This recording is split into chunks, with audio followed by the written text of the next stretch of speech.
ಧರ್ಮಸ್ಥಳಕ್ಕೆ ಒಬ್ರೇನಾದ್ರು ಬಂದರೆ ರೂಮ್ ಹುಡ್ಕೋದೇ ಕಷ್ಟ. ಶರಾವತಿಲಿ ಒಬ್ರಿಗೆ ಕೊಡ್ತಾರೆ.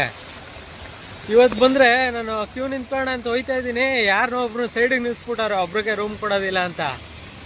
ಆಮೇಲೆ ನಾನು ಫಸ್ಟು ಗಂಗೋತ್ರಿಗೆ ಹೋದೆ. ಹೆಂಗೋ ಇವತ್ತು ಖಾಲಿ ಇರುತ್ತೆ, ಇವತ್ತು ಶುಕ್ರವಾರ ಜನ ಇರಲ್ವಲ್ಲ, ಹೆಂಗೋ ಸಿಗುತ್ತೆ ಅಂದ್ಬಿಟ್ಟು ಗಂಗೋತ್ರಿಗೆ ಕೇಳೋಣ ಅಂತ ಹೋದೆ.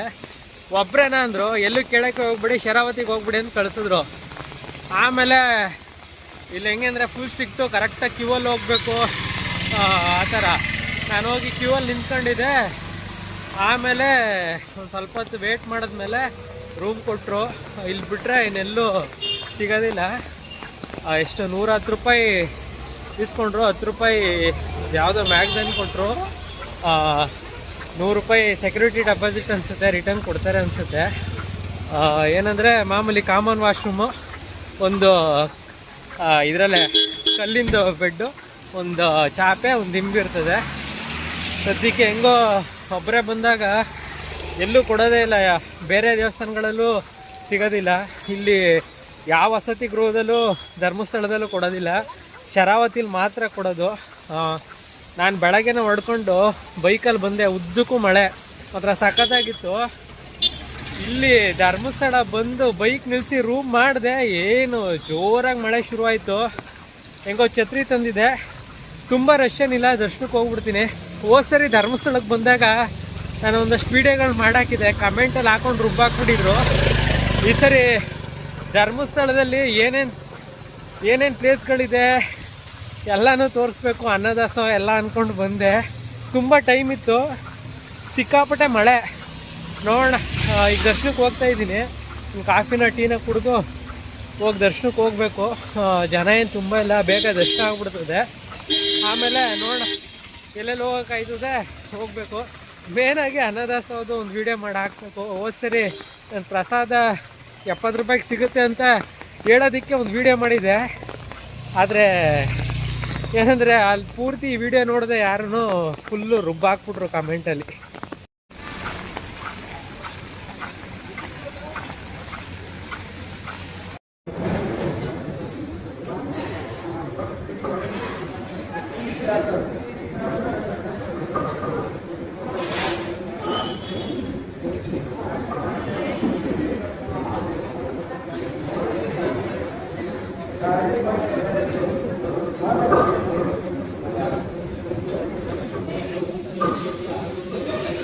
ಇಲ್ಲಿ ಹೋಟೆಲ್ ತೃಪ್ತಿ ಅಂತಿದೆ, ಇಲ್ಲಿ ಶರಾವತಿನ ಬರ್ಬೇಕಾದ್ರೆ ಸಿಗುತ್ತೆ. ಸ್ವಲ್ಪ ಟೀ ಕುಡಿದು ಮಂಗಳೂರು ಬಜ್ಜಿ ತಿಂದು ಹೋಗೋಣ ಅನಿಸ್ತು. ಸ್ವಲ್ಪ ಹೊಟ್ಟೆ ಹಸಿವಾಗ್ತಿತ್ತು. ಇದು ಊಟಕ್ಕೆ ಹೋಗೋವರೆಗೂ ಮುಗಿಸ್ಕೊಂಡಿರೋಕ್ಕಾಗಲ್ಲ. ಸ್ವಲ್ಪ ಏನಾದರೂ ತಿಂದ್ಕೊಂಡು ಹೋಗೋಣ. ಅಲ್ಲೇ ರಶ್ ಇದೆಯಲ್ಲೋ ಗೊತ್ತಿಲ್ಲ, ಒಳಗಡೆ ಹೋಗಿ ಎಷ್ಟು ಗಂಟೆಗೆ ದರ್ಶನ ಆಗುತ್ತೆ ಅಂತ ಕರೆಕ್ಟಾಗಿ ಗೊತ್ತಾಗಲ್ಲ.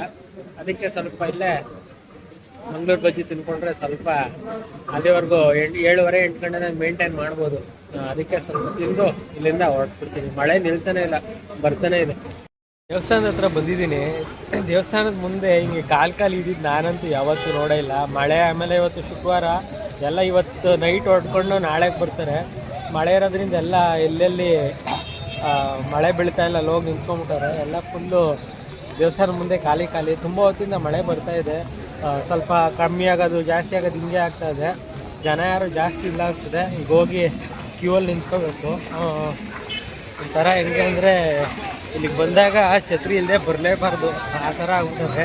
ಆಮೇಲೆ ಇನ್ನೊಂದು ಏನಂದರೆ, ಟೀ ಕುಡಿಯೋಕ್ಕೆ ಹೋಗಿದ್ನಲ್ಲ, ಈ ಕಡೆ ನಾವು ಮಲೆನಾಡು ವೆಸ್ಟರ್ನ್ ಘಾಟ್ಸ್ ಕಡೆಗೆ ಈ ಕಡೆ ಯಾವ್ದಾದ್ರು ಊರಿಗೆ ಬಂದರೆ ನಮ್ಮ ಕಡೆ ಅನ್ಲಿಮಿಟೆಡ್ ಊಟ, ಅನ್ಲಿಮಿಟೆಡ್ ತಿಂಡಿ ಹಿಂಗಿರ್ತದಲ್ಲ.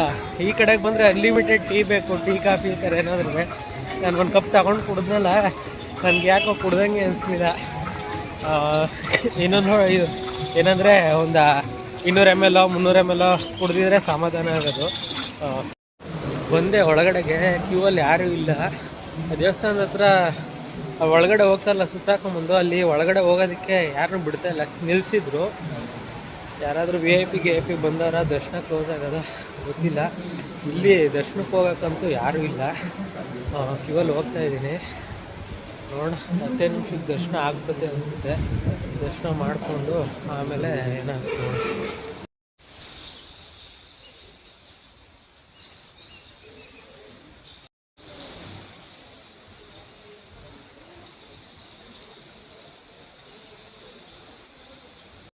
ಇಲ್ಲಿ ನನ್ನ ಪಕ್ಕಕ್ಕೆ ಅಂದರೆ ಹಿಂದಕ್ಕೆ ಸಾನ್ನಿಧ್ಯ ಕ್ಯೂ ಕಾಂಪ್ಲೆಕ್ಸ್ ಇರೋದು, ಅದೇ ರೂಮ್ಗಳು ಇದೆಯಲ್ಲ, ಒಂದು 16-17 ಇದೆ.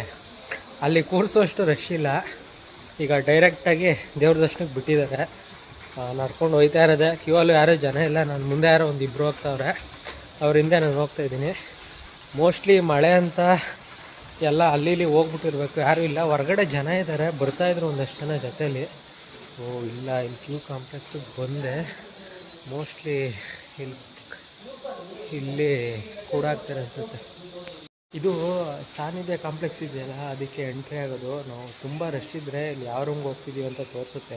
ಆಮೇಲೆ ಎಷ್ಟು ಗಂಟೆಗೆ ದರ್ಶನ ಆಗುತ್ತೆ ಅಂತ ಅಲ್ಲಿ ಡಿಸ್ಪ್ಲೇ ಇದೆಯಲ್ಲ, ಅಲ್ಲಿ ಡಿಸ್ಪ್ಲೇ ಆಯ್ತದೆ. ಇವತ್ತು ರಶ್ ಇಲ್ಲದೆ ಇರೋದ್ರಿಂದ ಏನಿಲ್ಲ, ಒಳಗಡೆ ಬಿಡ್ತವ್ರೆ. ಏನಂದರೆ ನಾವು ಯಾವ ರೂಮ್ಗೆ ಹೋಗ್ತೀವಿ ಆ ರೂಮಲ್ಲಿ ಎಷ್ಟು ಗಂಟೆಗೆ ದರ್ಶನ ಆಗುತ್ತೆ ಅಂದ್ಬಿಟ್ಟು ಇಲ್ಲಿ ಡಿಸ್ಪ್ಲೇ ಆಗುತ್ತೆ. ಇವತ್ತು ರಶ್ ಇಲ್ಲದೆ ಇರೋದ್ರಿಂದ ಏನೋ ಅಲ್ಲೇನು ಡಿಸ್ಪ್ಲೇ ಆಗ್ತಾಯಿಲ್ಲ, ಡೈರೆಕ್ಟ್ ಬಿಟ್ಬಿಡ್ತಾರೆ. ಲೈಕ್ ಹೆಂಗದೆ ಅಂದರೆ ಜನ ಇಲ್ಲ, ಬೇಗ ಬಂದರೆ ಅಲ್ಲಿ ದರ್ಶನ ಸ್ಟಾಪ್ ಆಗದೆ.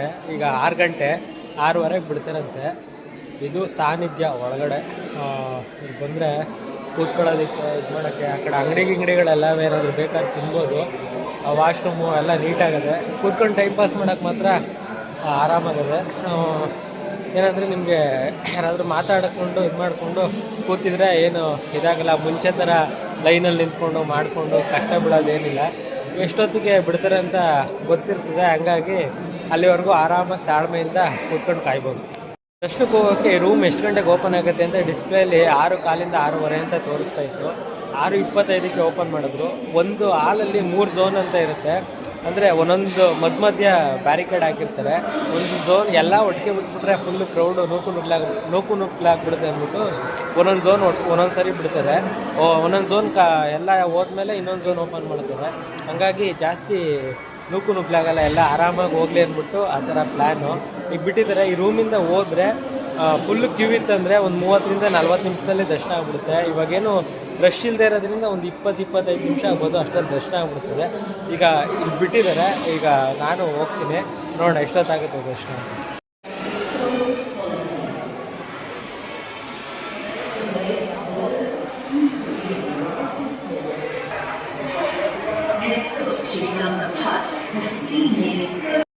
ಸಾನ್ನಿಧ್ಯ ಕಾಂಪ್ಲೆಕ್ಸಿಂದ ಆಚೆಗೆ ಬಂದ ತಕ್ಷಣ ಇಲ್ಲಿ ದೇವಸ್ಥಾನ ಸುತ್ತ ಇದೆಯಲ್ಲ ಕ್ಯೂ, ಅದಕ್ಕೆ ಜಾಯ್ನ್ ಆಗುತ್ತೆ. ಅಲ್ಲಿಗೆ ಹೋದರೆ ಅಲ್ಲಿಂದ ಒಂದು 15-20 ನಿಮಿಷ ಅಷ್ಟೇ. ಕಂಟಿನ್ಯೂಸ್ ಆಗಿ ಮೂವ್ ಆಗ್ತಾ ಇರ್ತದೆ. ಈಗ ನಾವು ಅಲ್ಲಿಂದ ಆಚೆ ಬಂದಿದ್ದೀನಿ. ಅಲ್ಲಿಂದ ಆಚೆ ಬಂದು ದೇವಸ್ಥಾನದ ಪಕ್ಕ ಇರುವಂಥ ಕ್ಯೂಗೆ ಸೇರ್ಕೊಂಡಿದ್ದೀನಿ. ಇಲ್ಲಿಂದ ಒಂದು 15-20 ನಿಮಿಷ ಅಷ್ಟೇ. ಇದು ಕಂಟಿನ್ಯೂಸ್ ಆಗಿ ಮೂವ್ ಆಯ್ತದೆ. ಏನು ಜನ ರಶ್ ಇಲ್ಲ, ಸ್ಟಾಪ್ ಆಗಿತ್ತು. ಹಾಗಾಗಿ ಒಳಗಡೆ ಕ್ರೌಡ್ ಇಲ್ಲ, ಕಂಟಿನ್ಯೂಸ್ ಆಗಿ ಮೂವ್ ಆಯ್ತಿರ್ತದೆ. ಒಂದು 10 ನಿಮಿಷದಲ್ಲೇ ಹೋಗ್ಬಿಡ್ಬೋದು ಅನ್ಸುತ್ತೆ.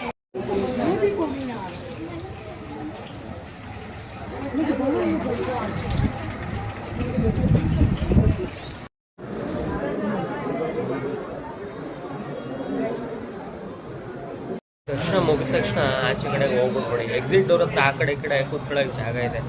ದೇವ್ರ ದರ್ಶನ ಒಂದು 30 ಸೆಕೆಂಡ್ ಆಗಿರಲ್ಲ. ಇಲ್ಲೊಂದು 10 ನಿಮಿಷ 15 ನಿಮಿಷ ಕೂತಿದ್ದು ಸ್ವಲ್ಪ ಮೆಡಿಟೇಷನ್ ಅದು ಇದು ಮಾಡ್ಕೊಂಡೋದ್ರೆ ಮನಸ್ಸಿಗೆ ನೆಮ್ಮದಿ ಅನಿಸುತ್ತೆ. ನಾನಂತೂ ಬಂದಾಗೆಲ್ಲ ಇಲ್ಲೊಂದು 15-20 ನಿಮಿಷ ಕೂತಿದ್ದು ಸ್ವಲ್ಪ ಮೆಡಿಟೇಷನ್ ಮಾಡಿಕೊಂಡು ಆಮೇಲೆ ಹೋಗೋದು.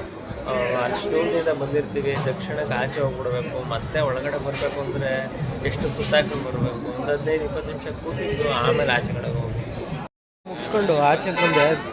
6:15 ಅಲ್ಲಿ ಆ ರೂಮಿಂದ ಆಚೆಗೆ ಹೋಗಿತ್ತು. 7-7:15 ಅಷ್ಟರಲ್ಲೆಲ್ಲ ದರ್ಶನ ಆಗಿ ಬಂದೆ. ಬಟ್ ತಕ್ಷಣಕ್ಕೆ ಆಚೆ ಬರಲ್ಲ. ಅಲ್ಲಿ ಅದೇ ಹೇಳಿದ್ನಲ್ಲ ಎಕ್ಸಿಟ್ ಡೋರ್ ಪಕ್ಕ ಜಾಗ ಇದೆ ಅಂತ, ಅಲ್ಲೇ ಕೂತಿದ್ದೆ. ನಂಗೆ ಬೇರೆ ಇನ್ನೇನು ಕೆಲಸ ಇರಲಿಲ್ಲ, ಊಟಕ್ಕೆ ಹೋಗಬೇಕಾಗಿತ್ತು. ಈಗೇನು ಸದ್ಯಕ್ಕೇನು ಹೊಟ್ಟೆ ಹಸಿತಾ ಇರಲ್ಲ ಅಂದ್ಬಿಟ್ಟು ಅಷ್ಟವಾಗೋವರೆಗೂ ಅಲ್ಲೇ ಕೂತಿರೋಣ ಅಂತ ಕೂತಿದ್ದೆ. ಈಗ ಟೈಮ್ 8:15 ಆಚೆ ಬಂದೆ. ಒಳಗಡೆ ಏನು ಇನ್ನೊಂದು ಧರ್ಮಸ್ಥಳದಲ್ಲಿ ಇನ್ನೊಂದು ಏನು ಖುಷಿ ವಿಚಾರ ಅಂದರೆ ಫುಲ್ಲು ನೀಟಾಗಿರ್ತದೆ. ಬೇರೆ ದೇವಸ್ಥಾನಗಳಲ್ಲಿ ಎಷ್ಟೇ ಏನಾದರೂ ಕ್ರೌಡ್ ಆದರೆ ಸಿಕ್ಕಾಪಟ್ಟೆ ಗಲೀಜಾಗ್ಬಿಡ್ತದೆ. ಬಟ್ ಧರ್ಮಸ್ಥಳದಲ್ಲಿ ಎಷ್ಟೇ ಜನ ಬಂದರೂ ವ್ಯವಸ್ಥಿತವಾಗಿ ಎಲ್ಲ ಏರ್ಪಾಟ್ ಮಾಡ್ಕೊಂಡಿರ್ತಾರೆ. ಎಷ್ಟೇ ಸಡನ್ನಾಗಿ ಕ್ರೌಡ್ ಜಾಸ್ತಿ ಆದರೂ ಅದನ್ನ ಮೇಂಟೈನ್ ಮಾಡೋದಕ್ಕೆ ಏನೇನು ವ್ಯವಸ್ಥೆ ಬೇಕು ಎಲ್ಲ ಮಾಡ್ಕೊಂಡಿರ್ತಾರೆ. ಒಳಗಡೆ ಅಂತೂ ತುಂಬ ನೀಟಾಗಿದೆ. ನೋಡಿದಾಗ ದರ್ಶನ ಮಾಡೋಕ್ಕೆ ಹೋದಾಗ ನಮಗೂ ಮನಸ್ಸಿಗೆ ಸ್ವಲ್ಪ ಸಮಾಧಾನ ಅನಿಸ್ತದೆ. ಎಲ್ಲ ದೇವಸ್ಥಾನದಲ್ಲೂ ಹೀಗೆ ಮೇಂಟೈನ್ ಮಾಡಿದ್ರೆ ತುಂಬ ಚೆನ್ನಾಗಿರ್ತದೆ. ಈಗ ನಂದು ದರ್ಶನ ಮಾಡ್ಕೊಂಡು ಆಚೆಗೆ ಬಂದಿದ್ದೀನಿ. ಕ್ರೌಡು ಈಗ ಸ್ವಲ್ಪ ಜಾಸ್ತಿ ಆಯ್ತವ್ರೆ. ಶುಕ್ರವಾರ ಎಲ್ಲ ಮುಗಿಸ್ಕೊಂಡು ಈಗ ಬರೋಕ್ಕೆ ಶುರುವಾಗಿರ್ತಾರೆ. ನಾಳೆಗಂತೂ ತುಂಬ ಜಾಸ್ತಿ ಆಗಿಬಿಡ್ತದೆ. ಈಗೆಲ್ಲ ಹೆಂಗಾಗ್ಬಿಟ್ಟದೆ ಅಂದರೆ ಯಾವುದೇ ಟೂರಿಸಮ್ ಪ್ಲೇಸ್ಗಳಾಗಿರ್ಬೋದು, ಟ್ರೆಕ್ಕಿಂಗ್ ಆಗಿರ್ಬೋದು, ಆಲ್ಮೋಸ್ಟ್ ಶನಿವಾರ ಕ್ರೌಡ್ ಜಾಸ್ತಿ ಇರ್ತದೆ. ಭಾನುವಾರ ಅಷ್ಟೊಂದು ಇರಲ್ಲ. ಎಲ್ಲ ಶನಿವಾರ ಮುಗಿಸ್ಕೊಂಡು ಭಾನುವಾರ ರಿಟರ್ನ್ ಆಗಿಬಿಡ್ತಾರೆ, ರೆಸ್ಟ್ ಮಾಡಿ ಸೋಮವಾರ ಕೆಲಸಕ್ಕೆ ಹೋಗೋಕೆ ಸರಿ ಹೋಯ್ತದೆ ಅಂದ್ಬಿಟ್ಟು ಎಲ್ಲ ಶನಿವಾರಕ್ಕೆ ಬರ್ತಾರೆ. ಈ ದೇವಸ್ಥಾನಗಳು ಅಷ್ಟೇ. ಈಗ ಈ ಕಡೆ ದಕ್ಷಿಣ ಕನ್ನಡದಲ್ಲಿರುವಂಥ ದೇವಸ್ಥಾನಗಳು ಆಲ್ಮೋಸ್ಟ್ ಶನಿವಾರ ರಶ್ ಇರ್ತದೆ. ಎಲ್ಲ ಶುಕ್ರವಾರ ಹೊಡ್ಕೊಂಡು ಶನಿವಾರ ಬೆಳಗ್ಗೆ ಬಂದಿರ್ತಾರೆ. ಈ ಧರ್ಮಸ್ಥಳದಲ್ಲೂ ಅಷ್ಟೇ ಶನಿವಾರ ಜಾಸ್ತಿ ಕ್ರೌಡ್ ಇರುತ್ತೆ ಭಾನುವಾರಕ್ಕಿಂತ. ಈಗ ಸದ್ಯಕ್ಕೆ ದರ್ಶನ ಮುಗೀತು, ಊಟಕ್ಕೆ ಹೋಗಬೇಕು. ಮಾಮೂಲಿ ಇಲ್ಲಿ ದೇವಸ್ಥಾನ ಮುಂದೆ ಎಲ್ಲ ಸ್ವಲ್ಪ ಕ್ರೌಡದೆ. ಮಳೆ ಬರ್ತಾಯಿತ್ತು, ನಿಂತಿದೆ. ಈಗ ಇಲ್ಲಿಂದ ಊಟಕ್ಕೆ ಹೋಗೋಣ. ನಾನು ಹೊಟ್ಟೆ ಹಸಿವಾಗೋವರೆಗೂ ಬರೋದೇ ಬೇಡ, ಇನ್ನೇನು ಮಳೆ ಬರ್ತಾಯಿತ್ತು, ಆಚೆ ಬಂದ್ರೂ ಏನೂ ಮಾಡೋಕ್ಕಾಗಲ್ಲ ಅಂದ್ಬಿಟ್ಟು ಅಲ್ಲೇ ಕೂತಿದ್ದೆ. ಈಗ ಒಂದು 8:15 ಆಯ್ತಾಯಿದೆ. ಊಟ ಮಾಡಿಕೊಂಡು ರೂಮ್ಗೆ ಹೋಗಿ ಮಲಗಿದೆ. ಬೆಳಗ್ಗೆ ನೋಡೋಣ, ಬಾಹುಬಲಿ ಬೆಟ್ಟಕ್ಕೆ ಒಂದಕ್ಕೆ ಹೋಗಿ ಮುಂದಕ್ಕೆ ಹೋಗೋಣ.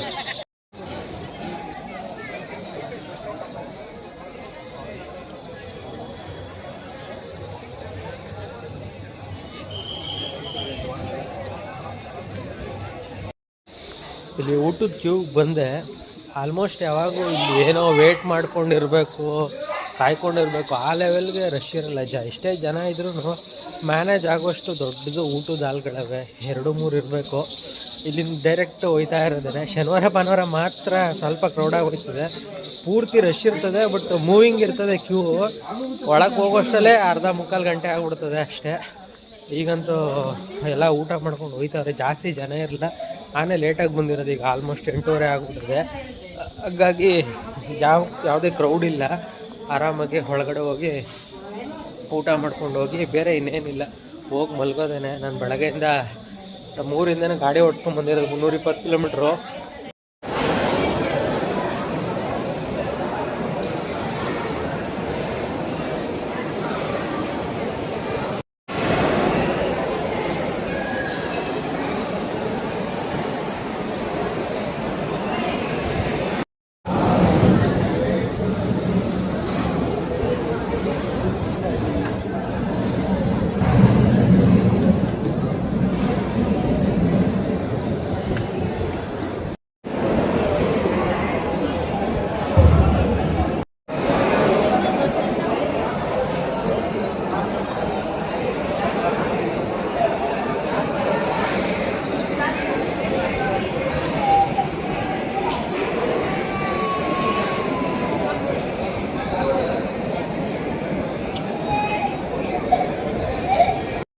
ದಾಸೋಹದಲ್ಲಿ ಊಟ ಮಾಡ್ಕೊಂಡು ಆಚೆ ಬಂದೆ.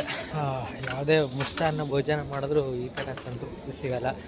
ಯಾವಾಗೂ ಧರ್ಮಸ್ಥಳದಲ್ಲಿ ಊಟ ಮಾಡ್ಕೊಂಡು ಆಚೆ ಬಂದರೆ ಏನೋ ಒಂಥರ ಸಂತೃಪ್ತಿ ಭಾವ. ಈಗ ಇಲ್ಲಿಂದ ರೂಮ್ಗೆ ಹೊರಟು ಹೋಗಿ ಮಲ್ಕೊಳ್ಳೋದೆ. ಮಳೆ ಶುರುವಾಗ್ತದೆ, 9 ಕಾಲ ಆಯ್ತಾ ಬಂತು. ಇನ್ನು ಬೇರೆ ಇನ್ನೇನಿಲ್ಲ ಇಲ್ಲಿ. ಈಗ ರೂಮ್ಗೆ ಹೋಗಿ ಮಲ್ಕೊಳ್ಳೋದೆ. ಕತ್ಲಾಯಿತು. ಬೆಳಗ್ಗೆ ಎದ್ದು ನೋಡೋಣ, ಎಲ್ಲಾದರೂ ಹೋಗೋಕ್ಕಾದರೆ ಹೋಗಿ ಮುಂದಕ್ಕೆಲ್ಲ ಹೋಗಬೇಕು. ಅಲ್ಲಿಗೆ ಹೋದ್ರಾಯ್ತು. ಮಳೆ ಬರೋ ಥರ ಅದೇ, ಛತ್ರಿ ಅಂತೂ ಕೈಲದೆ. ಮಳೆ ಜೋರಾಗೋಷ್ಟರಲ್ಲಿ ಹೋಗಿ ರೂಮ್ ಸೇರ್ಕೊಡ್ಬೇಕು. ಬೆಳಗ್ಗೆ ಎದ್ದು ರೆಡಿಯಾಗಿ ರೂಮ್ ವೆಕೇಟ್ ಮಾಡ್ಕೊಬಂದು ತಿಂಡಿ ತಿನ್ಕೊಂಡು ಬಂದೆ. ಅಲ್ಲೋಗೋಣ ಇಲ್ಲೋಗೋಣ ಅಂತ. ಮಳೆ ಎಲ್ಲೂ ಹೋಗ್ತಾಯಿಲ್ಲ. ಧರ್ಮಸ್ಥಳ ಇವತ್ತು ವಿಪರೀತ ಜನ ಬಂದವ್ರೆ. ಇಲ್ಲೇ ಎದುರುಗಡೆನೇ ಒಂದು ನಮಸ್ಕಾರ ಹಾಕ್ಬಿಟ್ಟು ಇಲ್ಲಿಂದ ಹೊರಡ್ತಾ ಇದ್ದೀನಿ. ಇಲ್ಲಿಗೆ ಧರ್ಮಸ್ಥಳದಿಂದ ಹೊರಟ್ರೆ ನೋಡೋಣ, ಮುಂದೆ ಕಾರ್ಕಳ, ಹೆಬ್ರಿ, ಅಲ್ಲಿಂದ ಇದಕ್ಕೆ ಹೋಗಬೇಕು ಕವಲೇದುರ್ಗಕ್ಕೆ. ಕವಲೇದುರ್ಗದಿಂದ ಕವಿಮನೆಯಿಂದ ಶೃಂಗೇರಿ. ಇಲ್ಲಿಗೆ ಈ ವಿಡಿಯೋನ ಮುಗಿಸ್ತಾ ಇದ್ದೀನಿ. ಈಗ ಟೈಮ್ ಒಂದು 8:45 ಇರಬೇಕು. ಇಲ್ಲಿಂದ ಹೊರಡ್ತಾ ಇದ್ದೀನಿ. ಮಳೆ ಮಾತ್ರ ಗೊತ್ತಾದೆ. ಆಲ್ರೆಡಿ ರೆಡಿ ಆಗಿಬಿಟ್ಟಿದ್ದೀನಿ ರೈನ್ ಕೋಟ್ ಹಾಕ್ಕೊಂಡು. ನೋಡಿ, ಬೈಕ್ ಓಡ್ಸೋಕ್ಕೆ ಚೆನ್ನಾಗಿರ್ತದೆ. ಪ್ಲೇಸ್ ವಿಸಿಟ್ ಮಾಡೋಕ್ಕಿಂತ ಬೈಕ್ ಓಡಿಸ್ಬೇಕು ಅಂತಲೇ ಬಂದಿರೋದು.